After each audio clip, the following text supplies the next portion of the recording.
সরাসরি শুনবো ফেসবুক লাইভে কি বলছেন মমতা বন্দ্যোপাধ্যায়। তারা কাজ করুক, কিন্তু কাজের বদলে আমি দেখছি সুস্থ মানুষকে অসুস্থ করে দেওয়ার একটা প্রবণতা চলছে। মহা সন্ত্রাস, এমন সন্ত্রাস শুরু হয়েছে যে যারা আমাদের পক্ষে, যারা আমাদের সাথে আছে, আমাদের কর্মীরা, সহস্র কর্মীদের বিনা কোনো কেস থাকা সত্ত্বেও এবং যে কেসের কোনো ভ্যালু নেই, কোর্টের অর্ডার না থাকা সত্ত্বেও তাদের দিনে দুপুরে চুরি, ডাকাতি, ধর্ষণ, গাঁজা, এই সমস্ত নানা রকম বাজে বাজে কেস দিয়ে, যার সাথে কেসের কোনো সম্পর্কই নেই, তাদের লকআপে ঢুকিয়ে দেওয়া হচ্ছে, ঘর বাড়ি জ্বালিয়ে দেওয়া হচ্ছে। অনেক সাধারণ মানুষ ঘর ছাড়া, অনেক তৃণমূল কংগ্রেসের কর্মীরা ঘর ছাড়া। এবং সবচেয়ে দুঃখের ব্যাপার হচ্ছে, যারা তৃণমূল কংগ্রেসের সিম্বলে জিতে, আমার সই করা সিম্বলে জিতে, তারা আজ বলছেন 2023-এর পরে নাকি এই পার্টির কোনো অস্তিত্ব নেই, আমাদের 2027-এর অক্টোবরে আবার ইলেকশন করার কথা, এখন নয়। কারণ এটা 22 সালের সিদ্ধান্ত, ওয়ার্কিং আমাদের প্লেনারি সেশনে কনস্টিটিউশন সংশোধন করে কনস্টিটিউশনে এটা বলা আছে, পার্টির কনস্টিটিউশনে। এবং যদি 2023-এই পার্টির রেকগনিশন শেষ হয়ে যায়, তাহলে 2026-এ আপনারা ইলেকশনে দাঁড়ালেন কি করে? সিম্বলটা তো আমি দিয়েছিলাম, অল ইন্ডিয়া তৃণমূল কংগ্রেসের চেয়ারম্যান হিসেবে জোড়াফুল সিম্বলটা, এবং পার্টির নামটা তো আমি দিয়েছিলাম, সই করেছিলাম। আপনাদের নামগুলো আমার অফিস থেকে গেছে সই করা অবস্থায়, এবি ফর্ম জমা হয়েছে, ইলেকশন কমিশন অ্যাকসেপ্ট করেছে, তবেই না দলের প্রার্থী হয়েছেন। আর আজকে জিতে গিয়ে, যেহেতু বিজেপি নানান ছলে বলে কৌশলে কঠোরতায় নির্বাচন কমিশনকে সাথে নিয়ে ভোট লুট করে, নাম কেটে, নানা রকম অছিলায় সেন্ট্রাল ফোর্সকে দিয়ে একটা ভোট লুট করেছে, 2 মাসও ধৈর্য ধরতে পারলেন না, 2 মাসও ধৈর্য ধরতে পারলেন না, এত তাড়াতাড়ি দলের সাথে বেইমানি করে চলে গেলেন। আর বেইমানি করারও তো একটা সীমা থাকা উচিত। পার্টির সাথে বেইমানি না করে, যে পার্টিটা আপনাদের কাছে জন্মদাত্রী মা, আপনারা তো সরাসরি বিজেপি করছেন। এখন বিজেপি করবেন আর তৃণমূল বলবেন, এটা তো হতে পারে না, কারণ তৃণমূল কংগ্রেসের আদর্শ বিজেপি বিরোধী। মনে রাখবেন, আমাদের একটা আদর্শ আছে, আমাদের একটা নীতি আছে। আপনারা যারা বেঈমানরা, গদ্দাররা, বিজেপির কাঁধে কাঁধ মিলিয়ে তাদের কথা মতো চলছেন, বিজেপি স্পন্সর যারা, তারা আমি বলবো, যদি সাহস থাকে, বুকের পাটা থাকে, যান গিয়ে বিজেপিতে গিয়ে জয়েন করুন, আমাদের কোনো আপত্তি নেই। তবুও বুঝবো আপনারা বিজেপিতে চলে গেছেন। বিজেপিতে থেকে দল ভাঙার চক্রান্ত, ভাবেন কি যে আমি মরে গেছি? ভাবেন কি আমাদের কর্মীরা মরে গেছে? ভাবেন কি অল ইন্ডিয়া তৃণমূল কংগ্রেস মরে গেছে? মনে রাখবেন, আপনার পক্ষে আছে বলে সরকার, আপনি তাকে দিয়ে নির্বাচন কমিশনের কাছে কমপ্লেন করিয়ে আপনি সিম্বল কেড়ে নিতে পারেন। যদিও আমরা জানি সিম্বল আপনার পক্ষে যাবে না, কিন্তু ধরে নিলাম যদি ভ্যানিশ কুমার বাবু আমাদের পার্টিকে ফিনিশ করার জন্য ইলেকশনটাও করেছেন, যদি সিম্বল দিয়েও দেয়, তাতে কি যায় আসে? সিম্বল সেটাই হয় যেটা সাধারণ মানুষ গ্রহণ করে, তৃণমূল কংগ্রেসরা গ্রহণ করে। আমি এই সিম্বল নিয়ে 1 মাস 22 দিনের মাথায় আমি কিন্তু লড়াইটা করেছিলাম। তখন আমি সিম্বলটাও কাউকে চেনাতে পারিনি। আর এখন দরকার আমি গলায় সিম্বলটা ঝুলিয়ে মানুষের কাছে যখন বেরোবো, আপনারা কি আমার কণ্ঠরোধ করতে পারবেন? অত সস্তা নয়। হ্যাঁ, কণ্ঠরোধ করতে গেলে আপনাদের আমাকে প্রাণে মেরে ফেলতে হবে। তার তো চেষ্টা কম করেননি। কাকে মারেননি? মহুয়াকে অ্যাটাক করেছেন, অভিষেককে অ্যাটাক করেছেন, কল্যাণকে অ্যাটাক করেছেন, আমার বাড়িতে হামলা করেছেন। আমাদের অনেকে যারা আমাদের সহকর্মী, তারা লকআপে পড়ে আছে, মাটিতে শুয়ে আছে। কাউকে কোমরে দড়ি বেঁধে, কাউকে পায়ে শেকল বেঁধে, কাউকে মাথা নাড়া করে, কারো মাথায় কপিল ঢেলে আমাদের কি বলে সমস্ত নানা রকম কিছু ঢালছেন, গায়ে নানা রকম কিছু ছুটছেন, বলতেও লজ্জা লাগে। বাচ্চারা মিড ডে স্কুলে ডিম পায় না, আর আপনারা হাট্টিমা টিম করে বেড়াচ্ছেন। এটা বাংলার কালচার কোনোদিন ছিল না। আমরাও ক্ষমতায় 15 বছর ছিলাম, আমি কখনো পুলিশকে দিয়ে এই কাজটা করাইনি। বিজেপির নিজস্ব সংগঠন নেই বলে I am sorry to say, এটাই আসল সত্য যেটা আমি জেনেছি। আইসিদের দিয়ে ব্লক প্রেসিডেন্টের কাজ করাচ্ছেন, এসপিদের দিয়ে জেলা প্রেসিডেন্টের কাজ করছেন, এটা তাদের কাজ নয়। আমি মনে করি তাদের কাজ মানুষকে আইন শৃঙ্খলা দেওয়া, রক্ষা করার দায়িত্ব নেওয়া, মানুষকে রক্ষা করা, শান্তি দেয়া, স্বস্তি দেয়া, শক্তি দেয়া, ভরসা দেয়া। ভরসার বদলে আপনারা কি করছেন? সন্ত্রাস। কেন পুলিশ গিয়ে বলবে? আমি তো জানি যারা গেছে, গাড়ি নিয়ে এসছি চলুন, হয় যার নাম বলছি তার সাথে গিয়ে জয়েন করুন, আর তা না হলে লক আপে চলুন। যারা সহ্য করতে পারেনি ন্যাচারালি, আমি তাদের দোষ দিই না, তাদের সম্পত্তি আছে, তাদের পরিবার আছে, তাদের সম্পদ আছে, তাদের লাগেজ আছে, তাদের ব্যাগেজ আছে, তাদের নানা রকম ব্যাপার আছে। নিশ্চয়ই যার যার পরিবার ভালো থাকুক, এটা আমি চাই। কিন্তু আপনারা মনে রাখবেন আমাদেরও পরিবার আছে। তৃণমূল কংগ্রেস পরিবারটা বৃহত্তর পরিবার, মামাটি মানুষের পরিবার। তাদের ছেড়ে আপনাদের মতো আমি মাথা নত করবো না, আমার দলও করবে না। এটা মাথায় রেখে কাজ করবেন। আর বিজেপি পার্টিকেও বলি, আরই লুট করে এতগুলো সিট পাওয়ার পরেও আপনারা এত সন্ত্রাস করছেন, কবে সন্ত্রাস বন্ধ হবে? নির্বাচনী আনন্দ তো 2 মাস হয়ে গেছে, এতদিন ধরে তো উৎসব চলে না। অন্য উৎসব করতে দেন না, অন্য কাউকে রেড রোডে প্রোগ্রাম করতে দেন না, অন্য কাউকে, এই তো রাম মন্দির কত টাকা দিয়ে মানুষ বানালেন, কত সোনা, কত রূপো, কত দান, কত ধ্যান, আর আজকে राम का नाम आपने बदनाम कर दिया, हिंदुत्व का नाम पे खेला और हिंदुइज्म को आपने फिनिश किया। যেমন দেখছেন না, প্রণামী থালা থেকে শুরু করে, প্রণামী বাক্স থেকে শুরু করে সব রাম মন্দির, সবটাই নাকি ওদের সম্পদ। এবং ডিজিটালে যারা কথা বলতে চায় ইউটিউবে, একটু বিরোধিতা করলে তাদের সঙ্গে সঙ্গে অ্যারেস্ট করা হচ্ছে এবং এফআইআর করা হচ্ছে। লক্ষ্মীর ভান্ডার যারা পেতেন 2,46,00,000 প্রায়, আজকে 1.5 কোটির ওপর মা বোনেদের নাম প্রায় কেটে দিয়েছে শুনছি। তারা হাহাকার করছেন। স্বাস্থ্যের চিকিৎসা জানি না কোথায় গিয়ে দাঁড়িয়েছে। মিড ডে মিলে যারা রান্না করতেন, মিড ডে মিলে যারা হেল্পার হিসেবে কাজ করতেন, তারাও আজকে হাহাকার করছেন। কাজ দেওয়ার ক্ষমতা নেই, কিল মারার গোসাই। লক্ষ লক্ষ মানুষের জীবন জীবিকা আপনারা কেড়ে নিয়েছেন। এমনকি বকটুয়ের একটা পরিবার আমার কাছে এসেছিল, যাদের 4 বছর আগে আমি চাকরি করে দিয়েছিলাম, পার্মানেন্ট চাকরি, সে চাকরি পর্যন্ত আপনারা কেড়ে নিয়েছেন। আমি যাদের চাকরি দিয়েছিলাম, অনেক কর্মীকে আপনারা বসিয়ে দিয়েছেন। এত প্রতিহিংসা রাজনীতি কেন? আর গতকাল যারা গিয়ে তালা দিয়ে এলেন, ওটা ভাড়ায় ছিলাম আমরা। ভাড়াটা কতদিন পর্যন্ত ছিল? এই তার ডকুমেন্ট। এটা হচ্ছে 2027 সালের অক্টোবর পর্যন্ত অফিসটা আমাদের নেওয়া ছিল। কেউ গিয়ে বলছেন আমার নামে আমি সই করেছি। ব্যক্তিগতভাবে উনি সই করেননি, সইটা করেছেন পার্টি অথরাইজ করেছে বলে। কোনো ব্যক্তি চলে যেতে পারেন, কিন্তু ইনস্টিটিউশন চলে যায় না। এটা ইনস্টিটিউশনের সম্পত্তি, এটা মাথায় রাখতে হবে। আমি যেমন কারো ব্যক্তি সম্পত্তিকে দখল করতে পারি না, কারণ এটা তার ব্যক্তি সম্পত্তি নয়, এটা তার প্রতিষ্ঠানগত, তেমনি আমাদের সম্পত্তিও, মামাটি মানুষের সম্পত্তিও কেউ জোর করে দখল করতে পারে না। আর যারা বলে বেড়াচ্ছেন টাকা পাননি, তারা দেখুন তো এই চেকগুলো প্রতি মাসে মাসে কারা দিয়েছে। আমরা যদি না দিয়ে থাকি তাহলে আমাদের কাছে এত ডকুমেন্ট কোত্থেকে এলো? দেখুন দেখুন দেখুন, মেনটেনেন্স করি আমরা, প্রতি মাসে 1 লাখ টাকা করে ভাড়া দিই আমরা চেকে, ইলেকট্রিসিটি বিল দিয়ে আমরা, কর্পোরেশনের যা যা লাগে দিই আমরা।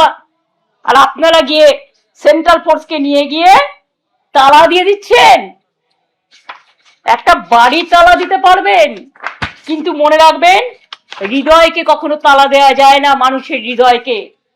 কাজেই প্রস্তুত থাকুন আগামী দিন। ইন্ডিভিজুয়াল কারো বিরুদ্ধে আমার কোনো রাগ, আমার কোনো ক্ষোভ নেই। আমাদের পুরনো বিল্ডিংটা তৈরি হচ্ছিল বলেই, ভেঙে ভেঙে পড়ছিল বলেই আমরা একটা বিল্ডিং ভাড়া নিয়েছিলাম, রীতিমতো চেকে ভাড়া দিই। আর কত ডকুমেন্ট দেখতে চান? আমি আপনাদের পরপর একটার পর একটা সব দেখিয়ে যাব, সেটা ব্যাপার নয়। আপনারা কি বললেন? ভাড়া পান না। কেউ আবার বললেন আই এম অথরাইজড। অথরাইজ ছিলেন তখন, এখন নয়। এখন আপনি দল বদলু, অন্য জায়গায় গেছেন। আপনারা ভালো থাকুন, আপনাদের পরিবার ভালো থাকুন, আপনাদের সম্পত্তি ভালো থাকুন। যে অ্যারেস্ট হয়েছে সে ছাড়া পাক। আমি জানি ফেস টাইম আমরা করি লাইভ, মানুষকে লাইভ দেখাবার জন্য। আর আপনারা যে ফেস টাইম লাইভ করছেন সেটা হচ্ছে আপনাদের নিজেদের বাঁচানোর জন্য। তাহলে যারা আজকে লড়াই করছে, জীবন দিচ্ছে, আজকে প্রায় 14-15 জন সুইসাইড করেছে, মারা গেছে, সুইসাইড এবং মারা গেছে, তাদেরটা কি হবে? একবার ভেবে দেখেছেন কি? কোথায় টাকা জমা দিয়েছে কারা? তৈরি করেছে কারা? আজকে কি আপনারা তালা দিয়ে চলে এলেন? এফআইআরও করা হয়েছে, কেন দিলেন? এবং আজকেই তার জন্য কাউকে পদত্যাগ করতে হলো।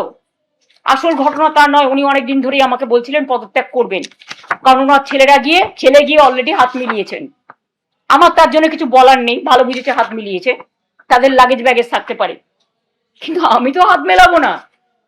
আপনারা একজন কোথায় গেলেন কি না গেলেন, I don't care, I ignore all of you. কারণ আমি নেতা চাই না, আমি কর্মী চাই। আমি সাধারণ মানুষের ভালোবাসা থেকে যেন বঞ্চিত না হই। আমার কারো বিরুদ্ধে কোনো ক্ষোভ বা কোনো দুঃখ নেই। এবং মনে রাখবেন আর একটা কথা, আমি কিন্তু কখনো যেমন উতলাও হই না, আমি কিন্তু হাসি মুখে যে কোনো সংকট কাটিয়ে যাবার লোক। কারণ ছাত্র রাজনীতিতে আমার হাতে খড়ি এবং সংগ্রাম করাটাই আমার জীবন। সংগ্রামী লগ্নই আমার জন্ম হয়েছে। তাই সংগ্রামী লগ্ন যতদিন থাকবো ততদিন মনে রাখবেন এই সংগ্রামী লগ্ন থেকেই লড়াইটা করব। কেউ কেউ আবার মৃত্যুও কামনা করছেন, শুনেছি। ফোন করে করে বলছেন কদিন আর বাঁচবে। আরে আমি এখনো অনেকদিন বেঁচে আছি,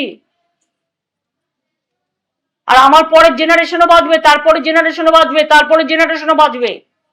কেউ কেউ মাথা নত করতে পারে, কিন্তু কেউ আবার দলের পতাকাটাকে আঁকড়ে ধরতেও পারে। আমরা যেমন তৈরি করি, আমরা নতুন করে গড়ি। এটা আমাদের অনেক বেশি শক্তি, এবং এই মানসিক শক্তি আমরা পেয়েছি মানুষের থেকে। এই বাংলার মাটিতে দীর্ঘদিন ধরে আমি ছোট্টবেলা থেকে আমার ছাত্র রাজনীতি থেকে রাজনীতি করি। বাংলার স্বার্থে কোনো দিন বাংলা ছেড়ে আমি যাইনি। রেল থেকে শুরু করে, বাংলা থেকে শুরু করে সবকিছু আমার করা, আমার মানে মানুষের করা। আপনাদের আশীর্বাদ দোয়া পেয়েছিলাম, শুভেচ্ছা পেয়েছিলাম বলেই করেছিলাম। আগামী দিনেও করব। বিশ্বাস রাখুন, ভরসা রাখুন। বাট এটুকু জেনে রাখুন, যারা আজকে দুর্দিনে আছেন তারাই তৃণমূল কংগ্রেসের সোনার খনি। আর আপনারা যারা বেইমানি করে লাগেজ ব্যাগেজ নিয়ে বিজেপির আশ্রয় জায়গা নিয়েছেন, প্লিজ দয়া করে আর্জাই করুন। মানুষের সাথে বিশ্বাসযোগ্যতা, মানুষের সাথে বিশ্বাসঘাতকতা করবেন না। নিজেদের বিশ্বাসযোগ্যতা মানুষের কাছ থেকে হারাচ্ছেন। আপনারা এই সিম্বলে জিতে এসছেন, আর আজকে বিদ্রোহী। কিসের বিদ্রোহী? ইলেকশনের আগে পর্যন্ত বিদ্রোহ ছিল না? 15 বছর আপনারা এমপি ছিলেন, এমএলএ ছিলেন, মিনিস্টার ছিলেন, সবটাই পেয়েছেন। কই আমাকে তো কখনো কিছু বলেননি। আমি তো কাউকে কোনোদিন কারো ব্যাপারে ইন্টারফেয়ারও করিনি। সাধারণ মানুষ জেনে রাখুন, এমন ঘটনাও ঘটেছে। বিজেপি অ্যারেস্ট করবে ভয়ে মধ্যরাতে আমার বাড়িতে এসছে। আমি তাকে 10 দিন আমার এখানে খাইয়ে দাইয়ে সুস্থ রেখেছি, যাতে সে কোর্টে বিচার পায়, আশ্রয় পায়। আমার কোনো রাগ বা ক্ষোভ নেই।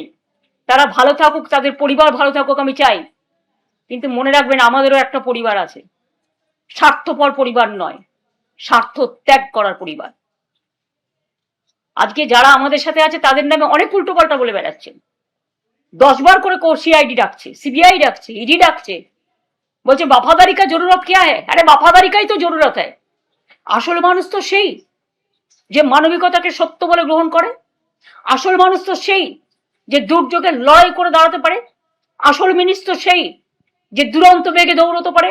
আসল মানুষ তো সেই যে পাশবিকতা নয় মানবিকতাকে ভালোবাসে।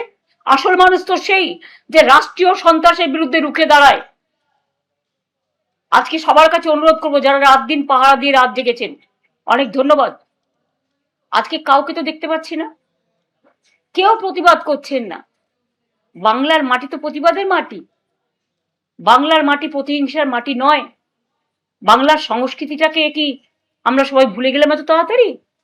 রবীন্দ্রনাথকে ভুলে গেলাম, নজরুলকে ভুলে গেলাম, আবুল কালাম আজাদকে ভুলে গেলাম, বাবা সাহেব আম্বেদকরকে ভুলে গেলাম, বিরসা মুন্ডাকে ভুলে গেলাম, ভগৎ সিংকে ভুলে গেলাম, নেতাজি সুভাষচন্দ্র বোসকে ভুলে গেলাম, রামকৃষ্ণকে ভুলে গেলাম, স্বামী বিবেকানন্দকে ভুলে গেলাম। এ কি চলছে? আজকে সংবিধানের কোনো গুরুত্ব নেই। রাষ্ট্রীয় সন্ত্রাস বিচারের জায়গাটা বন্ধ হয়ে গেছে। বিশ্বকবি রবীন্দ্রনাথ ঠাকুর বলেছিলেন না, বিচারের বাণী নীরবে নিভৃতে কাঁদে। কোনো জায়গা থেকে বিচার পাওয়া যাচ্ছে না। পুলিশ এফআইআর দিচ্ছে না কোর্ট বলা সত্ত্বেও, যাকে তাকে মারছে এবং অত্যাচার করছে। পুলিশ কেউ গেলে ফোন করে বলে দিচ্ছে বিজেপিকে, বিজেপি কর্মীরা বলছে রাস্তায় রাস্তায় যে আমাদের সব জানিয়ে দেবে, এবং কি সাপ্লাই করছে যেটা বিজেপিকে দিতে হবে সেটাও করে দিচ্ছে, বলে দিচ্ছে। আরে এগুলো না করে মানুষের খাবার জিনিস মানুষকে দিন না। যে বাচ্চাদের মিড ডে মিল বন্ধ করে দিয়েছেন, ডিমটা প্রোটিন, কেউ নিরামিষ খেলে আমার কোনো আপত্তি নেই, কিন্তু গ্রামের বাচ্চারা মিড ডে মিলটার জন্য স্কুলে যায়। মনে রাখবেন, এইটার জন্য বাচ্চারা স্কুলে যায়। এবং প্রাইমারি এডুকেশনে আমরা ড্রপ আউট রেট 0 করে দিয়ে এসেছিলাম। আজকে মিড ডে মিলের কত হাজার হাজার কর্মী আছে যারা রান্না করে, যারা খাবার দাবার তৈরি করতে সাহায্য করে, পরিষ্কার করে। কত আইসিডিএস এর মা বোনেরা আছে যারা প্রেগনেন্ট মাদারদের দেখে। কত আশার কর্মীরা আছে সারাক্ষণ কাজ করে। কত সেলফ হেল্প গ্রুপ আছে যারা মিড ডে মিল চালায়। আপনাদের আইডিয়া আছে? আজকে রাস্তায় গেলে দেখি শুনছেন হকাররা ভাবছে কখন আসছে বুলডোজার। মানুষ জিনিস কিনতে গেলে জিনিস পাচ্ছে না। অনেকে আমাকে বলেছে বাজারে গেলে ঠিক মতো সবজি পাচ্ছে না ন্যায্য দামে, মাছ পাচ্ছে না ন্যায্য দামে, সব উধাও হয়ে গেছে। সেদিকে চিন্তা দিক সরকার, আমাদের পুরো সমর্থন পাবে। আমি কনস্ট্রাকটিভ ওয়ার্কে কখনো বিরোধিতা করি না। শুধু তৃণমূলকে কি করে শেষ করা যায়, আর তৃণমূলকে কি করে মারা যায়, আর তৃণমূলের বেঈমানদের সাথে নিয়ে কিভাবে তৃণমূলের অফিস দখল করতে হয়, আর তৃণমূল কংগ্রেসের কর্মীদের অ্যারেস্ট করতে হয়, কি করে সন্ত্রাস করতে হয়, হামলা করতে হয়, এসব না করে আপনারা মানুষের দিকে লক্ষ্য দিন, আমাদের পুরো সমর্থন পাবেন। আর যিনি আজকে মুখ্যমন্ত্রী হয়েছেন আমার অনেক শুভেচ্ছা থাকবে, কিন্তু এটা আমি নিশ্চয়ই বলবো না যে আপনি মুখ্যমন্ত্রী হয়েছেন বলে আপনি তৃণমূলটা করেননি। আপনিও কংগ্রেস করতেন একদিন, আপনিও নির্বাচনে অনেকবার হেরেছেন, এবং আপনার জন্য আমি বারবার যেতাম আপনার কেন্দ্রে, সেটা আমার কর্তব্য ছিল, এর জন্য আমি কোনো কৃতিত্ব নিচ্ছি না। এবং আপনিও প্রায় 10-11 বছর তৃণমূল কংগ্রেসের এমএলএ হিসেবে আপনি মন্ত্রী ছিলেন, কখনো ট্রান্সপোর্ট মিনিস্টার, কখনো ইরিগেশন মিনিস্টার, কখনো 6টা জেলার দায়িত্বে ছিলেন, জেলা পরিষদ, গ্রাম সভা, পঞ্চায়েত তৈরিতে সাহায্য করেছেন, এবং সাহায্যের হাতও বাড়িয়েছেন, সাহায্যের হাতও নাড়িয়েছেন। আমি কিন্তু সবটাই জানি। হলদিয়া ডেভেলপমেন্ট বোর্ড থেকে দীঘা ডেভেলপমেন্ট বোর্ড, সবটাই তো আমাদের সরকার আপনাদের দিয়ে চালিয়েছে। তা হঠাৎ আজকে মাত্র 3-4 বছরের মধ্যে যারা সাধু তারা আপনাদের সাথে গিয়ে সাধু হয়ে গেল, আর যারা কোনোদিন কিছু পায়নি, লড়াই করেছে, তাদের পেছনে লেগে রাষ্ট্রীয় সন্ত্রাস করাচ্ছেন। একটা কথা মনে রাখবেন, man poses, god disposes. Atrocities করবেন না, এটা কিন্তু একদিন ফিরে আসতে পারে। মনে রাখবেন, every action has a reaction. আপনারা যত অ্যাট্রসিটিস করবেন আমরা কিন্তু তত বাড়ব। আর 2, 21শে জুলাই হবে শহীদ স্মরণে। আমরা পারমিশন চেয়েছি, কোনো প্রোগ্রামেই আমাদের পুলিশ পারমিশন দিচ্ছে না। একবার ভাবুন তো, কেন ইমাজিন যে একটা পুলিশ কখনো বলতে পারে যে up to August no rally will be allowed in Kolkata central and north? আরে এ আবার কি কথা? টোটাল গণতন্ত্রটাকে কন্ট্রোল, গায়ের জোরে ব্ল্যাঙ্ক অর্ডার। এখানে কোনো 144 নেই, এখানে কোনো কমিউনাল রাইটস নেই, তো কেন করছেন এসব? শুধু তৃণমূল কংগ্রেসের প্রোগ্রামটাকে ভেস্তে দেওয়ার জন্য? শুনুন, রিক্সায় দাঁড়িয়ে প্রোগ্রাম হলেও প্রোগ্রাম আমাদের হবে, এবং আপনারা ট্রেনে আসতে দেবেন না, বাসে আসতে দেবেন না, বেরোতে দেবেন না, আমি সব কারসাজি জানি। কিন্তু একটা জিনিস জেনে রাখুন, হৃদয় যখন নাড়া দেয় না, কোনো বাধাই কোনো বাধা মানে না। দেখবেন রবীন্দ্রনাথ ঠাকুরের ভাষাতেই 21শে জুলাই হবে, বাঁধ ভেঙে দাও, বাঁধ ভেঙে দাও, বাঁধ ভেঙে দাও, ভাঙো সন্ত্রাসের বাঁধ ভাঙো, শহীদ স্মরণে এসো। কোনখানে আসবেন সেটা আমরা পুলিশকে পারমিশন চেয়েছি, পারমিশন পেলে আপনাদের জায়গাটা জানিয়ে দেবো। আর একটা কথা বলি, তৃণমূল কংগ্রেসের, আমি অল ইন্ডিয়া তৃণমূল কংগ্রেসের চেয়ারম্যান হিসেবে, যে আমি অল ইন্ডিয়া তৃণমূল কংগ্রেসটাও যখন যেমন দেখব, আমি ওয়েস্ট বেঙ্গল স্টেট তৃণমূল কংগ্রেসও আমি নিজে দায়িত্ব নিয়ে দেখব। এখন তো আর অন্য কোনো কাজ নেই, আমি এই দলের কাজটাই ভালো করে করব, এবং আমি প্রতিদিন আমার কর্মীদের মিট করি, সুতরাং সবাই জানেন। সুতরাং আমি দলটাকে আরো ভালো করে দেখতে সুযোগ পাবো। আমি যা কমিটি ছিল, দুজনকে অ্যাড করছি নতুন করে, যাতে তারা রেগুলার কাজটা করতে পারে। এবং আমার অফিসটাই মনে রাখবেন, তৃণমূল কংগ্রেস জন্মের আগে থেকে এই 30B হোল স্টেটের ডিস্ট্রিক্টটাই তৃণমূলের অরিজিনাল অফিস হিসেবে কাজ করত, আজও করে, ভবিষ্যতেও করবে। এবং আমি দুটো জেনারেল সেক্রেটারি অ্যাড করছি পার্টিকে সাহায্য করার জন্য, একটা মদন মিত্র আর একটা কুণাল ঘোষ। অন্য কমিটি মেম্বার যারা আছে তারা অ্যাজ ইট ইজ যেমন ছিল থাকবেন, শুধু স্টেট প্রেসিডেন্টের কাজটা আমি নিজে দেখে নেব। সুব্রত বক্সি, আমি কালকে তাকে দেখতে গিয়েছিলাম, তিনি অসুস্থ আছেন, তিনি যতদিন সুস্থ না হবেন, তিনি স্টেট প্রেসিডেন্ট ছিলেন, তিনি স্টেট প্রেসিডেন্ট অসুস্থ হয়ে যাওয়ার পরে একজন কাউকে অস্থায়ীভাবে দেখতে দেওয়া হয়েছিল, এবং যিনি ভাইস প্রেসিডেন্ট ছিলেন তিনি অ্যারেস্ট ছিলেন, তাই সেদিন কাউকে একটা রাখতে হয়েছিল, তাই রেখেছিলাম। সুতরাং আজ থেকে দায়িত্ব আমি নিজে নিচ্ছি, এবং আমার দুটো জেনারেল সেক্রেটারি আমি স্টেটের করে দিচ্ছি। All India general secretary Abhishek Banerjee আছে, ডেরেক মহুয়ারা সবাই অল ইন্ডিয়া কমিটিতে আছে, শোভন দ্বারা। আমি দুটো জেনারেল সেক্রেটারি কুণাল ঘোষ আর মদন মিত্রকে করে দিচ্ছি। বাদ বাকি যে সংগঠনগুলো আমরা ছাত্র করে দিয়েছি, যুব করে দিয়েছি, আমাদের আইএনটিটিউসি করে দিয়েছি, আমরা কিষাণ মজদুর করে দিয়েছি, ক্ষেত মজদুর করে দিয়েছি, লেবার করে দিয়েছি, অন্যান্য যেগুলো আছে সেগুলো আমরা করে দিচ্ছি। কাজেই আমি নিজে দায়িত্ব নিয়ে দেখব, নিশ্চিন্তে থাকতে পারেন, চিন্তা করবেন না, আমরা আছি, ছিলাম এবং থাকবো। আমি চেয়ারকে কেয়ার করি না, আমি কর্মীদের কেয়ার করি, ওরাই আমার সম্পদ। আর আমি মানুষকে কেয়ার করি, যতদিন বাঁচবো মানুষের জন্য বাঁচবো আর কর্মীদের জন্য বাঁচবো। মাথায় রাখবেন, ভালো থাকবেন, সবাই দীর্ঘজীবী হন, সবাই ভালো থাকুন, সবাই সুস্থ থাকুন, সবার আরোগ্য কামনা করছি। শিশুরা ভালো থাকুন, ছাত্র যৌবন ভালো থাকুন। নিট পরীক্ষা নিয়ে অনেক রকম ঝামেলা চলছে, কোনো বিচার আপনারা পাননি, ভ্যাপাম নিয়েও বিচার পাননি, রাম মন্দির নিয়েও বিচার পাননি, প্রণামের বাক্সও চাইছে, কি বাকি আছে? মাত্র 2 মাসে এত লুট? তাহলে ভালো করে সরকারটা চালান, আমি এটুকুই বলবো। অনেক অনেক ধন্যবাদ, thank you so much, thanks much and thanks a lot. জয় হিন্দ, বন্দে মাতরম, জয় বাংলা, জয় তৃণমূল কংগ্রেস। এবিপি আনন্দ, এগিয়ে থাকে, এগিয়ে রাখে।